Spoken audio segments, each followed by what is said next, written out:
ঢাকা শহর এত সুন্দর একটা চাকরি পাইছি না, শুধুমাত্র মা বাবার দোয়ায়।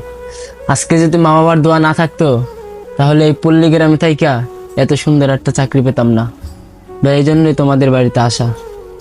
বাবা বলছে চাচা নাকি দিনে 10 বার আমাদের বাড়িতে যেত। বাবা বললো চাচার সাথে দেখা করার জন্য। ভাই চাচা কই? তাহলে তুই আমার একটা কথার জবাব দে।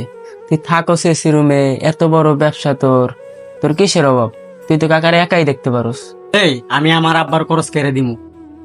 আমার শ্বশুর আজকে 3টা মাস ধরে হসপিটালে ভর্তি, সে খরচ কিন্তু আমার দিতে হইতেছে।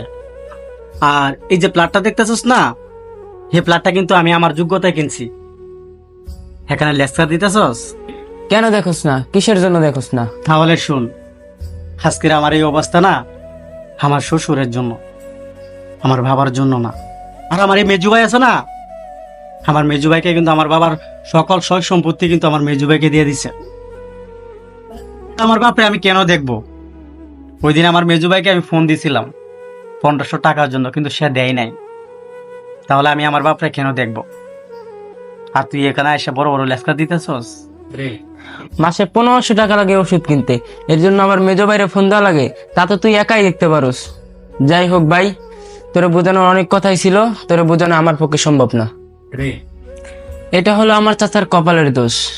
মনে পড়ে গেল রে ভাই, 2 বছর আগের কথা, যখন আমার দাদা বাচ্চা ছিল।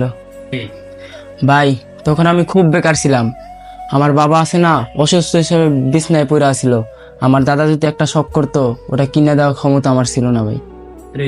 তখন দাদারে খাওয়াইতে পর্যন্ত পারি নাই। আর তোর বাবা কবেই দাদার ভিটামাটি ছেড়ে চলে আসছিল। তাই একদিন আসছিলাম কাকার সাথে দেখা করতে। কাকা মাঠ থেকে আইসে চেক করতেছিল কাঁঠাল পাকছে কিনা। ওই দিন আমি খুব কষ্ট পাইছিলাম ভাই। আর আমার কথা শুনিয়া দাদাও খুব কষ্ট পাইছিল।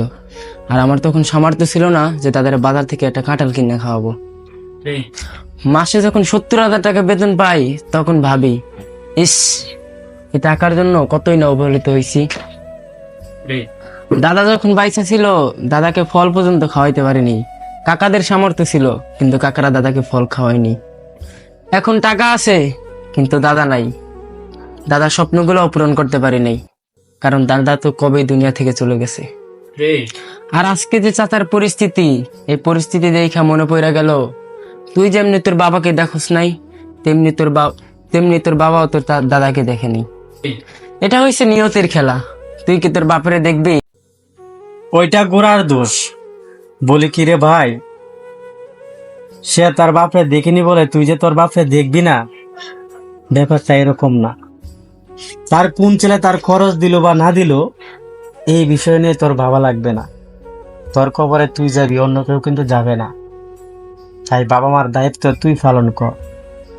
সে তার বাবার হক মেরে গিয়েছে বা তার কোন ছেলের হক মেরে খেয়েছে, এটা তোর দেখার ব্যাপার না। আল্লাহ আমাদের 4 হাত পা দিছে, বাপ মারে আমরা দেখবো। চাচিটা মারা গেছে, তারে তো আর তোর দেখা লাগতেছে না। বাপ একজন আছেন, তারে তুই দেখবি। তবে হারিয়ে গেলে অনেক খুঁজবি, আর তখন আর খুঁজলে পাবি না। তাই চাচা টাকা অবস্থায় একটু ডাক্তার দেখা। আর তা না হলে টাকা একদিন হবে, কিন্তু বাপকে আর পাবি না। তখন সেই টাকাটা কুত্তা বিড়ালও খাবে। হাসির সেদিন তুই আফসোস করবি।